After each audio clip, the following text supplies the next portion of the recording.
नमस्कार, हांव सरितास गोवन रेसिपीन तुमकां सगळ्यांक माये मोगाचो येवकार। आज करूया कांदा टोमॅटो फोडणीची डाळ। 1 वाटी तूर डाळ कुकरान हांवें 3 शिटयो काडून घेतल्या। डाळ शिजोवन घेतल्या। अशी करून आमकां डाळ शिजोवन घेवपाक जाय। गॅसार हांवें पॅन तापत दवरला। तातूंत हांव 1 चमचो तूप घालता,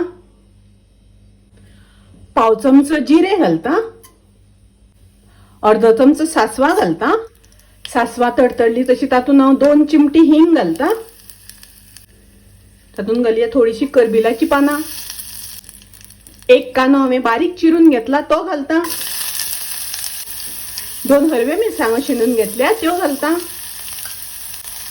आनी 1 ल्हानसो टोमॅटो बारीक चिरून घेतला तो घालता।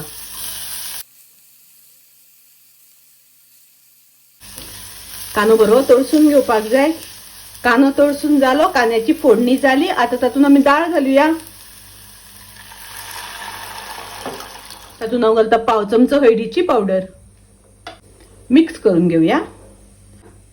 तातूंत हांव थोडेशें उदक घालता।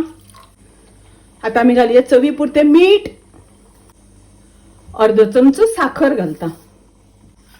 आता आमी घालुया ओली कोथमीर, मिक्स करून घेवया। कांदो आनी टोमॅटो फोडणी घालून डाळ केल्या, खूप रुचीक लागता, टेस्टी लागता। तुम्ही नक्की करात। माझी रेसिपी आवडली जाल्यार लाईक करा, शेअर करा, तसेच माझ्या चॅनलाक सबस्क्राईब करात। परत मिळूया अशीच एक रेसिपी घेऊन। तोपर्यंत मस्त खायात, स्वस्त राहात, देव बरे करू।